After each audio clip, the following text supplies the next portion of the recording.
वेदांताचार्यः कवितार्किककेसरी वेदांताचार्यवर्यो मे सन्निधत्तां सदा हृदि यो नित्यमच्युतपदाम्बुजयुग्मरुग्मव्यामोहतस्तरितराणि तृणाय मेने अस्मद्गुरोर्भगवतोऽस्य दयैकसिन्धोः रामानुजस्य चरणौ शरणं प्रपद्ये व्यासाय विष्णुरूपाय व्यासरूपाय विष्णवे नमो वै ब्रह्मनिधये वासिष्ठाय नमो नमः कृष्णाय वासुदेवाय हरये परमात्मने ಪ್ರಣತಃ ಕ್ಲೇಶನಾಶಾಯ ಗೋವಿಂದಾಯ ನಮೋ ನಮಃ.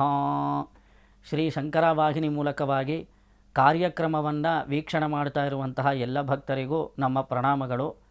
ಈ ಸಂಚಿಕೆಯಲ್ಲಿ ಶ್ರೀ ವಿಷ್ಣು ಸಹಸ್ರನಾಮದಲ್ಲಿ ಬರುವಂತಹ ಪ್ರತಿಯೊಂದು ಶ್ರೀನಾಮಕ್ಕೂ ಅರ್ಥವೇನು ಎಂಬುದನ್ನು ತಿಳಿಯುವ ಪ್ರಯತ್ನವನ್ನು ಮಾಡ್ತಾ ಇದ್ದೇವೆ. ಆ ಕ್ರಮದಲ್ಲಿ 42ನೇ ಶ್ರೀನಾಮವಾಗಿರುವಂತಹ ಅನಾಧಿನಿಧನಃ ಎಂಬ ಶಬ್ದಕ್ಕೆ ಅರ್ಥವೇನು ಎಂದು ನಾವು ತಿಳಿದುಕೊಳ್ಳುವ ಪ್ರಯತ್ನ ಮಾಡೋಣ. ಶ್ರೀ ಪರಾಶರ ಭಟ್ಟರು ವಿಷ್ಣು ಸಹಸ್ರನಾಮಕ್ಕೆ ಭಾಷ್ಯವನ್ನು ಬರೆದಿದ್ದಾರೆ. ಅವರ ಭಾಷ್ಯಕ್ಕೆ ಭಗವದ್ಗುಣ ದರ್ಪಣಂ ಎಂದು ಹೆಸರು.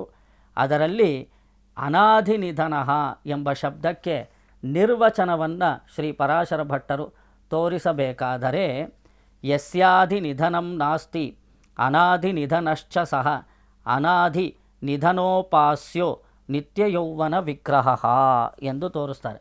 ಯಾರಿಗೆ ಆದಿ ಅಂತ್ಯವಿಲ್ಲವೋ ಅವನು ಅನಾದಿ ನಿಧನನು, ನಿತ್ಯ ಯೌವನ ಸ್ವರೂಪವನು, ಸದಾಕಾಲ ಯೌವನದಲ್ಲಿ ಕೂಡಿರುವಂತಹವನು, ಎಲ್ಲರನ್ನೂ ಆಕರ್ಷಣೆ ಮಾಡುವಂತಹ ಪರಮಾತ್ಮನು, ಅವನು ಜನನ ಮರಣ ರಹಿತನು ಎಂಬುದನ್ನು ಅವರು ತೋರಿಸ್ತಾರೆ.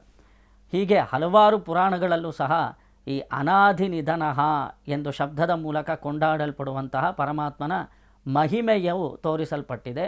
ಸಗೇಶ ಭಗವಾನ್ ಕಾಲಃ ಸರ್ವಮಾತ್ಮವಶಂ ನಗೇತ್ ನಾಸ್ತಿ ವಿಷ್ಣೋ ಪರಂ ತತ್ವಂ ತಸ್ಯ ಕಾಲಾತ್ ಪರಾತನುಹು ಎಂದು ಪುರಾಣ ಹೇಳುತ್ತೆ. ಕಾಲನು, ಪರಮಾತ್ಮನು ತಾನೇ ಕಾಲಸ್ವರೂಪಿಯಾಗಿರುವುದರಿಂದ ಕಾಲ ನಿಯಾಮಕನೂ ಆಗಿದ್ದಾನೆ, ತಾನೇ ಸ್ವರೂಪಿಯೂ ಆಗಿದ್ದಾನೆ. ವಿಷ್ಣುವಿಗಿಂತಲೂ ಪರತತ್ವ ಯಾವುದೂ ಇಲ್ಲ ಎಂದು ನಮಗೆ ಸ್ಮೃತಿ ಗ್ರಂಥ ಹೇಳುತ್ತೆ. ಅವನು ಕಾಲಕ್ಕೆ ಮೀರಿದವನಾಗಿಯೂ ಇದ್ದಾನೆ, ಕಾಲವನ್ನು ನಿಯಂತ್ರಿಸ್ತಾನೆ, ಕಾಲ ಸ್ವರೂಪಿಯಾಗಿದ್ದಾನೆ, ಕಾಲವನ್ನು ಮೀರಿದ್ದಾನೆ ಪರಮಾತ್ಮನು. ಆದ್ದರಿಂದ ಅವನು ಅನಾದಿ ನಿಧನಃ, ಅವನಿಗೆ ಆದಿಯೂ ಅಂತ್ಯವೂ ಮಧ್ಯವೂ ಯಾವುದೂ ಇಲ್ಲ ಅಂತ ಹೇಳ್ಬೋದು. ಅನಾದಿ ಕಾಲದಿಂದಲೂ ಭಗವದ್ವಸ್ತು ಒಂದೇ ಇದೆ, ಅವನು ಅದು ಯಾವಾಗಲೂ ಇರುತ್ತೆ, ಸದಾಕಾಲ ನೆಲೆಸಿರತ್ತೆ. ಅವನು ನಿತ್ಯ ಯೌವನ ಸ್ವರೂಪಿಯಾಗಿರುತ್ತಾನೆ. ಅನಾದಿ ಕಾಲದಿಂದಲೂ ಒಂದೇ ಸ್ವರೂಪದಲ್ಲಿರ್ತಾನೆ, ಯಾವ ಸ್ವರೂಪದಲ್ಲಿ ಬೇಕಿದ್ರೂ ಪರಮಾತ್ಮ ಇರಬಹುದು. ಅವನು ನಿತ್ಯ ಯೌವನ ರೂಪವತೇ ನಮಃ ಎಂದು ವೆಂಕಟೇಶ್ವರ ಸ್ವಾಮಿಯ ಅಷ್ಟೋತ್ತರದಲ್ಲಿ ಒಂದು ನಾಮಾವಳಿ ಬರುತ್ತೆ. ಸದಾಕಾಲ ಅವನು ಯೌವನದಿಂದ ಕೂಡಿದ್ದಾನೇನೋ ಎಂಬಂತೆ ನಮಗೆ ದರ್ಶನವನ್ನು ನೀಡುವಂತಹ ಸ್ವಾಮಿ. ಆದ್ದರಿಂದ ಅವನು ಅನಾದಿ ನಿಧನಃ. ಇದನ್ನು ಮತ್ತಷ್ಟು ನಾವು ಮನದಟ್ಟು ಮಾಡಿಕೊಳ್ಬೇಕು ಅಂದರೆ ಒಂದು ಸಣ್ಣ ಘಟನೆಯಿಂದ ನಾವು ನೆನಪಿಸಿಕೊಳ್ಳಬಹುದು. ಈ ವಿಷ್ಣು ಸಹಸ್ರನಾಮಕ್ಕೆ ಹಲವಾರು ಜನ ಹಲವಾರು ರೀತಿಯಾಗಿ ಅರ್ಥವಿಶೇಷಗಳನ್ನು ತೋರಿಸಿದ್ದಾರೆ. ಅದರಲ್ಲಿ ಶ್ರೀ ಉಭಯ ವೇದಾಂತ ಪ್ರವರ್ತಕರಾಗಿರುವಂತಹ ಕರುಣಾಕರಾಚಾರ್ಯ ಸ್ವಾಮಿಗಳು ತಮ್ಮ ಜೀವನದಲ್ಲಿ ನಡೆದ ಘಟನೆಯನ್ನು ಅವರ ಉಪನ್ಯಾಸದಲ್ಲಿ ನಮಗೆ ಹೇಳಿದ್ದಾರೆ. ಅದನ್ನು ಈ ಸಮಯದಲ್ಲಿ ಈ ಅನಾದಿ ನಿಧನಃ ಎಂಬ ಈ ನಾಮವನ್ನು ಅನುಸಂಧಾನ ಮಾಡುವ ಸಮಯದಲ್ಲಿ ನಾವು ಅದನ್ನು ನೆನಪಿಸಿಕೊಳ್ಳಬಹುದು. 44ನೇ ಪಟ್ಟ ಜಿಯರ್ ಅಹೋಬಿಲ ಮಠಕ್ಕೆ ಸಂಬಂಧಿಸಿದವರು. ಅವರನ್ನು ಮುಕ್ಕೂರಳಗಿಯ ಸಿಂಗರ್ ಅಂತ ಕರೀತಾರೆ. ಶ್ರೀರಂಗ ಕ್ಷೇತ್ರದಲ್ಲಿ ರಾಜಗೋಪುರವನ್ನು ನಿರ್ಮಾಣ ಮಾಡಿದಂತಹ ಮಹಾತ್ಮರು. ಅವರು ಒಮ್ಮೆ ವಿದ್ವತ್ ಸದಸ್ಸಿನಲ್ಲಿ ವಿದ್ವಾಂಸರನ್ನು ಉದ್ದೇಶಿಸಿ ಕೇಳಿದ ಪ್ರಶ್ನೆ ಒಂದು ಘಟನೆಯಲ್ಲಿ ಅದ್ಭುತವಾದದ್ದು. ಅವರು ಅಹೋಬಿಲ ಮಠಂ ಜಿಯರ್ ಅವರೊಂದು ದೊಡ್ಡ ವಿದ್ವತ್ ಸದಸ್ಸನ್ನು ಏರ್ಪಾಡು ಮಾಡಿರ್ತಾರೆ. ಆ ಸದಸ್ಸಿಗೆ ಹಲವಾರು ಜನ ವಿದ್ವಾಂಸರು ಕೂತಿರ್ತಾರೆ. ಅದರಲ್ಲಿ ನಮ್ಮ ಕರುಣಾಕರಾಚಾರ್ಯ ಸ್ವಾಮಿಗಳು ಒಬ್ಬರು. ಅದರಲ್ಲಿ ತುಂಬ ಜನ ಪಾಲ್ಗೊಂಡಿರ್ತಾರೆ. ಆ ಸಭೆಯನ್ನುದ್ದೇಶಿಸಿ ಅವರು ಕೃಷ್ಣಾಷ್ಟಮಿಯ ಅಂಗಭೂತವಾಗಿ ಕೃಷ್ಣನ ವಿಷಯವಾಗಿ ಕೆಲವೊಂದು ಕಥೆಗಳನ್ನು ಹೇಳ್ತಾ ಬರ್ತಾ ಇರ್ತಾರೆ. ಆ ಸಮಯದಲ್ಲಿ ಶ್ರೀಮದ್ ಭಾಗವತದಲ್ಲಿ ಬರುವಂತಹ ಕೃಷ್ಣಾವತಾರದ ಘಟ್ಟ. ಶ್ರೀ ವ್ಯಾಸ ಮಹರ್ಷಿಗಳು ಕೃಷ್ಣಾವತಾರವನ್ನು ವರ್ಣಿಸಬೇಕಾದರೆ ತಮದ್ಭುತಂ ಬಾಲಕಂ ಅಂಬುಜೇಕ್ಷಣಂ ಚತುರ್ಭುಜಂ ಶಂಖ ಗದಾರ್ಯುಧಾಯುಧಂ ಶ್ರೀವತ್ಸ ವಕ್ಷಂ ಗಲಶೋಭಿ ಕೌಸ್ತುಭಂ ಪೀತಾಂಬರಂ ಸಾಂಧ್ರ ಪಯೋಧ ಸೌಭಗಂ ಮಹಾರ್ಘ ವೈಡೂರ್ಯ ಕಿರೀಟ ಕುಂಡಲ ತ್ವಿಷಾ ಪರಿಷ್ವಕ್ತ ಸಹಸ್ರ ಕುಂತಲಂ ಉದ್ದಾಮಕಾಂಚಂಗದ ಕಂಕಣಾದಿಭಿ ವಿರೋಚಮಾನಂ ವಸುದೇವ ಐಕ್ಷತ ಎಂದು ಕೃಷ್ಣಾವತಾರವನ್ನು ವರ್ಣಿಸ್ತಾರೆ. ಇದು ವರ್ಣನೆ ಮಾಡಬೇಕಾದ್ರೆ ಕೃಷ್ಣಾವತಾರವನ್ನು ಅದ್ಭುತ ಬಾಲಕಃ ಎಂದು ಕೃಷ್ಣನನ್ನುದ್ದೇಶಿಸಿ ವ್ಯಾಸಾಚಾರ್ಯರು ಆ ಮಾತನ್ನು ಹೇಳ್ತಾರೆ. ಅದ್ಭುತ ಬಾಲಕಃ, ಅದ್ಭುತಗಳನ್ನು ಸೃಷ್ಟಿ ಮಾಡುವಂತಹ ಬಾಲಕನು ಎಂದು ಆ ಶ್ಲೋಕದಲ್ಲಿ ಕೃಷ್ಣನನ್ನು ಬಾಲಕಃ ಎಂದು ಕೊಂಡಾಡ್ತಾರೆ. ಇದನ್ನು ಉಪನ್ಯಾಸದಲ್ಲಿ ಮುಕ್ಕೂಳ ಅಡಿಗೆಯ ಸಿಂಗರ್ ಸ್ವಾಮಿಗಳು ವಿದ್ವತ್ಸದೆಗೆ ಸದಸ್ಸಿನಲ್ಲಿ ಸೇರಿದಿರುವಂತಹ ಎಲ್ಲ ಭಕ್ತರನ್ನು ಉದ್ದೇಶಿಸಿ ಕೃಷ್ಣಾವತಾರದ ವೈಶಿಷ್ಟ್ಯವನ್ನು ಅವರು ಹೇಳ್ತಾ ಬರ್ತಾ ಇರಬೇಕಾದ್ರೆ ಅಲ್ಲಿದ್ದಂತಹ ವಿದ್ವಾಂಸರಲ್ಲಿ ಈ ಪ್ರಶ್ನೆಯನ್ನು ಮಾಡ್ತಾರೆ. ಈ ಒಂದು ಶ್ಲೋಕದಲ್ಲಿ ಬಾಲಕಃ ಎಂಬ ಶಬ್ದವನ್ನು ಪುರಾಣಗಳು ಕೃಷ್ಣಾವತಾರವನ್ನು ವರ್ಣನೆ ಮಾಡೋದಕ್ಕೋಸ್ಕರ ಉಪಯೋಗ ಮಾಡುತ್ತೆ. ಬಾಲಕಃ ಅನ್ನೋ ಶಬ್ದಕ್ಕೆ ಅರ್ಥವೇನು ಎಂದು ಸ್ವಾಮಿಗಳು ಕೇಳ್ತಾರೆ. ಅಲ್ಲಿದ್ದಂತಹ ವಿದ್ವಾಂಸರಲ್ಲೊಬ್ಬರು ಎದ್ದು ನಿಂತು, ಬಾಲಕಃ ಅಂದರೆ ಚಿಕ್ಕ ಹುಡುಗ ಅಂತ ಅರ್ಥ. ಕೃಷ್ಣನೂ ಬಾಲಕನಾಗಿ ಅವತರಿಸ್ತಾನೆ. ಆ ದೇವಕಿಯ ಗರ್ಭದಿಂದ ಹೊರಗಡೆ ಬಂದಾಗ ಕೃಷ್ಣ ಪರಮಾತ್ಮ ಚಿಕ್ಕ ಹುಡುಗನಾಗಿದ್ದ, ಬಾಲಕನಾಗಿದ್ದ. ಚಿಕ್ಕ ಹುಡುಗನನ್ನು ಸಂಸ್ಕೃತ ಭಾಷೆಯಲ್ಲಿ ಬಾಲಕಃ ಎಂಬ ಶಬ್ದದ ಮೂಲಕ ಹೇಳಬಹುದು ಎಂದು ಅಲ್ಲಿದ್ದಂತಹ ವಿದ್ವಾಂಸರೊಬ್ಬರು ಹೇಳ್ತಾರೆ. ಅಷ್ಟು ಮಾತ್ರ ಕಾರಣವಲ್ಲ, ಕಾರಣವಿಲ್ಲದೆ ಪುರಾಣಗಳಲ್ಲಿ ಒಂದು ಅಕ್ಷರವನ್ನು ಸೇರಿಸೋದೋ ಅಥವಾ ಒಂದು ಅಕ್ಷರವನ್ನು ತೆಗೆಯೋದೋ ಮಾಡೋದಕ್ಕೆ ಸಾಧ್ಯವೇ ಇಲ್ಲ. ಯಾವುದಾದ್ರೂ ಒಂದು ಕಾರಣ ಇರುತ್ತೆ. ಬಾಲಹ ಅಂತ ಹೇಳಬಹುದು, ಆದರೆ ಈ ಒಂದು ಶ್ಲೋಕದಲ್ಲಿ ಬಾಲಕಃ ಎಂಬ ಪ್ರಯೋಗವನ್ನು ನಾವು ಚೆನ್ನಾಗಿ ಗಮನಿಸಬೇಕು. ಕಕಾರ ಯಾವುದಕ್ಕೋಸ್ಕರ ಸೇರಿಸಿದರು ಎಂಬುದನ್ನು ನಾವು ಗಮನಿಸಬೇಕು ಎಂದು GR ಸ್ವಾಮಿಗಳು ಅದಕ್ಕೆ ಇನ್ನೊಂದು ವಿಧವಾದ ಅರ್ಥ ವಿಶೇಷವನ್ನು ಆ ಸಭೆಗೆ ತಿಳಿಸುತ್ತಾರೆ. ನೋಡಿ, ಕೃಷ್ಣಾವತಾರ ಮಾಡಿದ ತಕ್ಷಣ ಆ ಪುಟ್ಟ ಬಾಲಕ ದೇವಕಿ ಕೈಯಲ್ಲಿ ಹಿಡ್ಕೊಳ್ತಾಳೆ. ಆ ಬಾಲಕನ ಲಕ್ಷಣಗಳನ್ನು ಗಮನಿಸ್ತಾನೆ ವಸುದೇವ ದೇವಕಿಯರು. ಏನಿದು? ದಿವ್ಯ ಪೀತಾಂಬರದ ಉಡುಗೆಯಲ್ಲಿ ಶಂಖಚಕ್ರ ಗದಾಪದ್ಮಧಾರಿಯಾಗಿ ಆ ಪುಟ್ಟ ಪುಟ್ಟ ಕೈಗಳಲ್ಲಿ ಶಂಖಚಕ್ರವನ್ನು ಹಿಡಿದು ಪುಟ್ಟ ಕಿರೀಟ ಪುಟ್ಟ ಆಭರಣಗಳನ್ನೆಲ್ಲ ಹಾಕ್ಕೊಂಡು ಚತುರ್ಭುಜಂ ಶಂಖ ಗದಾರ್ಯುಧಾಯುಧಂ ಶ್ರೀವತ್ಸ ಲಕ್ಷ್ಮಂ ಗಳಶೋಭಿ ಕೌಸ್ತುಭಂ ಎಂಬಂತೆ ಪುಟ್ಟ ಕೌಸ್ತುಭ ಮಾಲೆಯನ್ನು ಧರಿಸಿ ವಕ್ಷಸ್ಥಳದಲ್ಲಿ ಚಿಕ್ಕ ಲಕ್ಷ್ಮಿ ಕೂಡ ಕಾಣಿಸ್ತಾ ಇದ್ದಾಳೆ. ಅಲ್ಲಿ ಶ್ರೀವತ್ಸ ಚಿಹ್ನೆ ಕೂಡ ಕಾಣಿಸ್ತಾ ಇದೆ.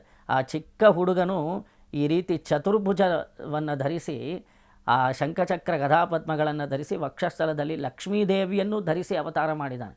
ದೇವಕಿ ವಸುದೇವರಿಗೆ ತುಂಬ ಸಂತೋಷವಾಗತ್ತೆ ನೋಡಿ. ಜೊತೆಗೆ ಅವ್ರಿಗೇನು ಶ್ರಮವೇ ಇಲ್ಲ.